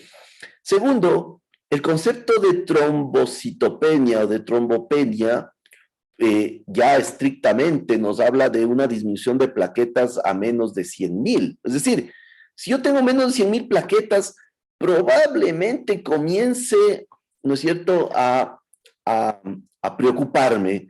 Sin embargo, esto no es estricto, porque definitivamente sabemos, y esto es algo muy, muy validado que las pacientes que tienen, o los pacientes que tienen 50,000, 60,000, miren, pacientes con 30,000 plaquetas, prácticamente no incurrirían en un riesgo mayor. O sea, la paciente o el paciente que realmente es grave y que se puede considerar como una trombocitopenia severa, ¿no es cierto? Una púrpura, muchas otras enfermedades, que eso ya no me compete, son aquellas que han bajado de 20,000, ¿no es cierto? Y que ya puede tener un riesgo vital. Lógicamente que a veces somos muy dramáticos, ¿no es cierto? Y decimos paciente con menos de 100,000 plaquetas, híjole, el anestesiólogo no le va a dar la anestesia, interconsulta hematología, pero en el contexto estamos diciendo de una gestante que no tiene preeclampsia, ojo, ¿no? Por si acaso, porque ustedes saben que el concepto para clasificar todo esto que tiene que ver con síndrome Hell, etcétera, entran por ahí las plaquetas, ¿no? Por si acaso. Entonces, pacientes, digamos, que solamente tienen, como el caso que usted nos planteó, 130,000 plaquetas, realmente yo no me preocuparía y no habría la necesidad de no dar aspirina. Créame que va a ser mucho mejor dar que no dar aspirina, ¿de acuerdo? No sé si estoy respondiendo a su pregunta. Sí, doctor, muchísimas gracias. Mi pregunta era si es que de acuerdo a esos niveles de plaquetas se debería administrar la aspirina. Sí, muchísimas gracias, Sí, doctor. sin Muy problema amable por realmente. despejar mi duda. De nada, un gusto. Aquí hay otra preguntita, no sé si todavía estamos con tiempo o si gusta Sí, esta sería la última pregunta. Ya, ok, con gusto. Dice, espéreme que se llegó un momento. ¿Alguna contraindicación utilizando aspirina en combinación con la nifedipina? Ya, a ver, no entiendo muy bien por qué la analogía de esto, si son dos fármacos completamente diferentes. La nifedipina es un antihipertensivo, es un calcio antagonista. La aspirina no es un antihipertensivo, ojo. No damos aspirina a la gestante con el objetivo de bajar la presión arterial, por si acaso, si de pronto esa es la pregunta. La aspirina tiene un mecanismo que lo acabamos ya de describir que es totalmente diferente y ninguna se contrapone.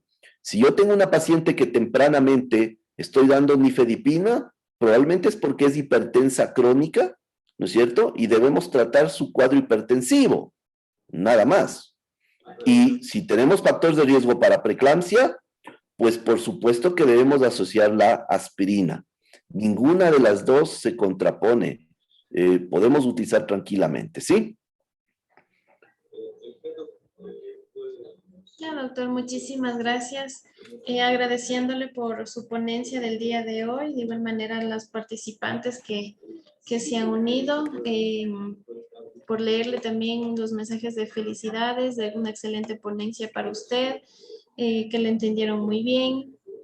Por parte de nosotros como CIEG Educación Continua, también le damos el agradecimiento y las felicitaciones a usted por esta excelente ponencia y por habernos acompañado este día con todos los participantes. Los participantes de igual manera le agradecen a usted. Sin nada más que decirles, muchísimas gracias a todos. Nos despedimos en esta ocasión y recuerden que tenemos toda esta semana para que puedan ingresar ustedes al maratón de webinars que hemos organizado, como les dije desde un inicio, por el día de la obstetra.